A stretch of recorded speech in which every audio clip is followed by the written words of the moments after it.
Get ready for the dictation. Dictation will start in 5 seconds. Start. Dividend should be 4% or not.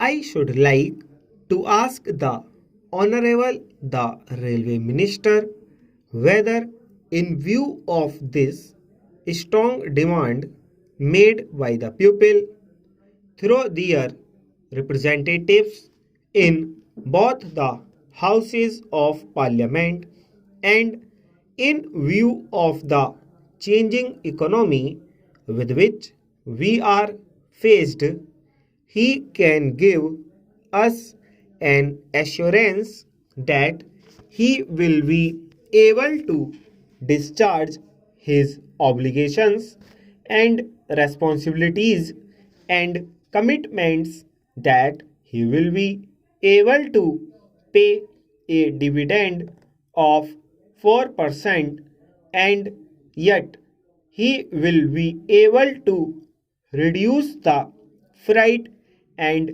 fare rates. That is the basic thing. Another important factor which has to be taken into consideration is the development schemes. I wish to submit that there is no new approach in this matter. I find that there that we are going about in this matter in the same fridge manner, and the aspirations of the pupil have not at all been taken into consideration.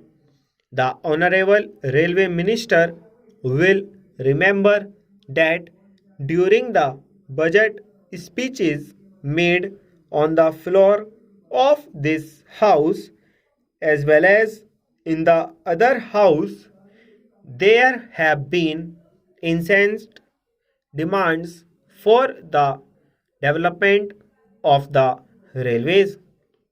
I do not know what he thinks about it and how he thinks that after paying this dividend at 4%, he will be able to meet that demand and he will be able to find a way for the railways to expand their economy as they think it proper, as would meet the demands and aspirations of the pupil.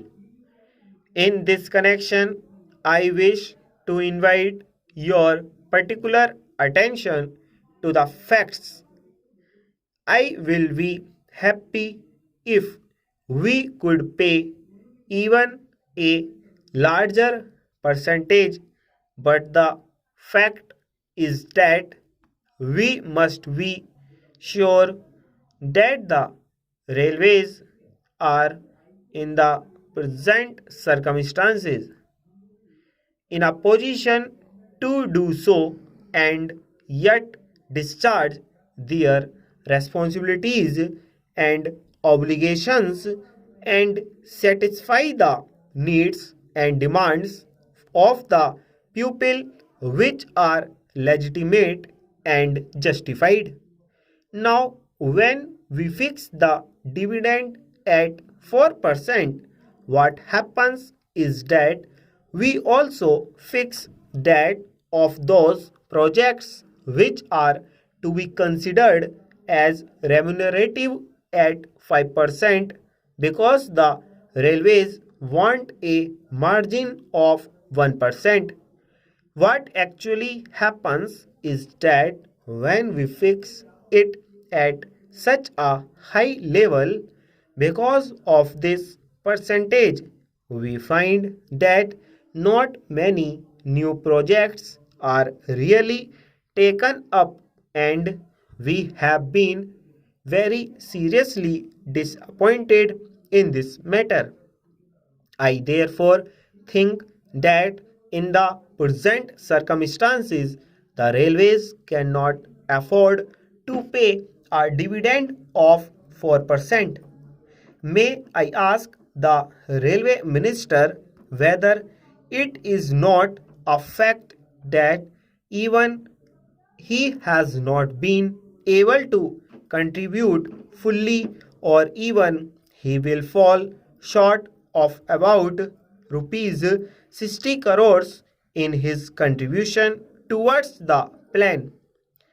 Out of the rupees 400 crores that the railways have to contribute, I find this from his speech that they are faced with a net shortfall of about rupees 62 crores. Stop.